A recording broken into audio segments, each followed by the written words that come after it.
আসসালামু আলাইকুম। আবারও চলে আসলাম পলির রান্নাঘর থেকে। আপনারা সবাই কেমন আছেন? আজকে আপনাদের জন্য নিয়ে এসেছি একটি মজাদার চিকেন কর্ন স্যুপ। এখানে আমরা একটি পাতিলে 3 কাপের মতো পানি নিয়েছি চিকেন স্টক তৈরি করার জন্য। এখানে আমি 3 টুকরো মাংস দিয়েছি, হাড়সহ দিব মাংসটাকে। ফুটন্ত গরম পানিতে আমি মাংসগুলো দিয়ে দিচ্ছি। এখন আমি এর মধ্যে দিয়ে দিব 2 চামচের মতো আদা রসুন বাটা, আর দিয়ে দিব পরিমাণ মতো লবণ। লবণটা দিয়ে আমি কিছুক্ষণ জাল করে নেব। এটাকে আমি ঢেকে দিব 10 থেকে 15 মিনিটের জন্য। মাংস সিদ্ধ হতে হতে আমি সিদ্ধ করা বেবি কর্নগুলোকে ব্লেন্ডারে গুঁড়ো করে নেব। আমার চিকেন স্টকটা তৈরি হয়ে গেছে। এখন আমি স্টক থেকে মাংসগুলোকে একটা বাটিতে তুলে নেব।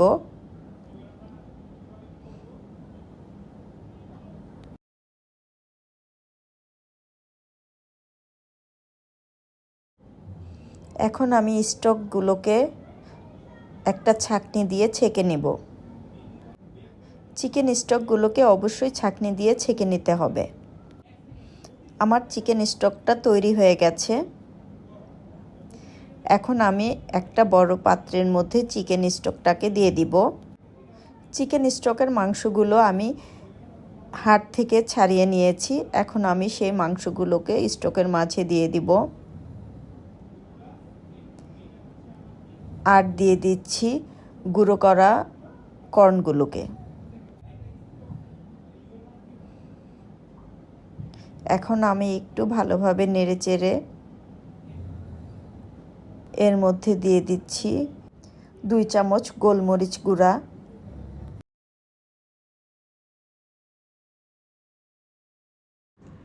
এখানে আমি 3 টেবিল চামচ কর্নফ্লাওয়ার নিয়েছি। ঠান্ডা পানি দিয়ে কর্নফ্লাওয়ারটাকে গুলে নিতে হবে খুব ভালোভাবে, যেন দলা থেকে না যায়।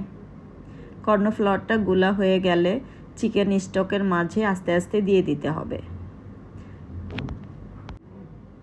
এখন আমি খুব ভালোভাবে নেড়ে চেড়ে মিডিয়াম আঁচে জাল করে নেব। এই পর্যায়ে আমি দিয়ে দিচ্ছি আরও 2 কাপের মতো পানি।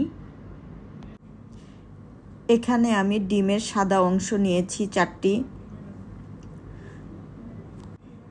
সাদা অংশটিকে আমি খুব ভালোভাবে ফেটে নেব, যেন স্যুপের সাথে ভালোভাবে মিশে যায়। এখন আমি আস্তে আস্তে স্যুপের মধ্যে ডিমগুলোকে দিয়ে নেড়েচেড়ে দিব।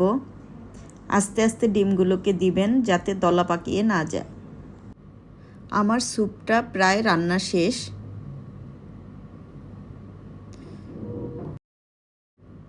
তৈরি হয়ে গেল মজাদার চাইনিজ কর্ন স্যুপ। এই সহজ পদ্ধতিতে আপনারা অবশ্যই বাসায় একবার তৈরি করে দেখবেন। আপনাদের খেতে অবশ্যই ভালো লাগবে। এখন আমি স্যুপটাকে পরিবেশন করব। এই স্যুপের টেস্টটা কিন্তু একদম চাইনিজের মতো হবে। ভিডিওটি যদি আপনাদের ভালো লাগে অবশ্যই একটি লাইক ও শেয়ার করে দিবেন। যারা আমার চ্যানেলে নতুন তারা অবশ্যই সাবস্ক্রাইব করে রাখবেন, এরকম আরও নতুন নতুন মজাদার ভিডিও পাওয়ার জন্য। এখন আমি ভাই কখন এটা টেস্ট করব সেই অপেক্ষায় আছি। আপনারা সবাই ভালো থাকবেন। আল্লাহ হাফেজ।